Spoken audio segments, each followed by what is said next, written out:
Di perjalanan, Nabi SAW menyaksikan seorang laki-laki berenang di sungai darah sambil dirajam dan dilempari dengan batu. Maka Nabi berkata, "Apa ini wahai Jibril?" Jibril berkata, "Ini adalah perumpamaan orang yang memakan riba." Di perjalanan, Nabi menyaksikan seorang laki-laki yang mengumpulkan ikatan kayu bakar dan memikulnya, padahal dia tak mampu memikulnya. Tapi dia terus menambah kayu yang dipikulnya. Nabi berkata, "Apa ini wahai Jibril?" Jibril berkata, "Ini adalah laki-laki dari umatmu. Dia menerima amanat-amanat orang, namun dia tak mampu untuk melaksanakannya, dan dia ingin terus menambah amanah tersebut." Di perjalanan, Nabi menyaksikan sekelompok kaum yang lidah dan bibir-bibir mereka dipotong dengan pemotong dari besi. Setiap kali dipotong, maka kembali seperti semula untuk terus disiksa, namun begitu seterusnya tanpa akhir. Maka Nabi SAW berkata, "Siapa ini wahai Jibril?"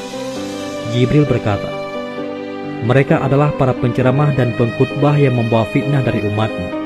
Mereka berucap, namun tak melaksanakannya." Setelah itu Nabi menyaksikan sekelompok kaum. Mereka memiliki kuku dari tembaga.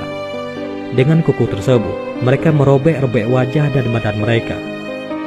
Maka Nabi berkata, "Siapa mereka wahai Jibril?" Jibril berkata, "Mereka adalah orang-orang yang suka bergibah dan bergunjing, yaitu makan daging manusia. Mereka menodai kehormatan orang lain dengan lisan mereka." Kemudian Nabi menyaksikan suatu lubang yang kecil. Keluar dari lubang itu kerbau yang amat besar. Namun ketika kerbau itu ingin kembali ke dalam lubang kecil itu, kerbau besar itu mampu. Kemudian Nabi berkata, "Apa ini wahai Jibril?" Jibril berkata, "Ini lelaki dari umatmu yang berbicara dengan ucapan yang besar." Kemudian dia menyesali ucapan tersebut, namun ucapannya tidak bisa ditarik kembali. Di perjalanan, Nabi melalui suatu lembah yang di situ tercium wangi yang harum, dingin dan wangi misik, serta terdengar suara merdu nan indah. Nabi bertanya, "Apa ini wahai Jibril?" Jibril berkata, "Ini adalah suara surga," dan surga itu berseru, "Wahai Tuhanku, datangkanlah kepadaku apa yang engkau janjikan kepadaku. Karena sungguh sudah banyak kamar-kamarku, sutra tebalku, pakaian dari sutra-sutra yang halus, dan permadaniku, mutiara, marjan, perak, emas, piala-piala, piring-piring, cangkir-cangkir, serta kendaraan-kendaraan, madu, air, susu, dan arakku."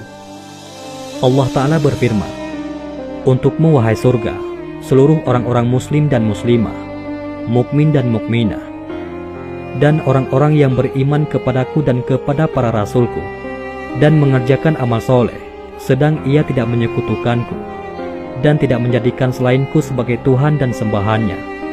Sesungguhnya, setiap orang yang takut kepadaku, maka dia selamat. Dan orang yang berharap kepadaku, aku beri. Barang siapa yang memberikan pinjaman hutang karena aku, maka aku yang akan mengganjarnya. Dan barang siapa yang bertawakal kepadaku, aku cukupkan. Sesungguhnya, aku adalah Allah, tiada Tuhan selainku. Aku tidak akan mengingkari janji. Sungguh beruntung orang-orang mukmin. Maha suci Allah, sebaik-baiknya pencipta." Surga berkata, "Ya Allah, sungguh aku puas dan ridha dengan janjimu."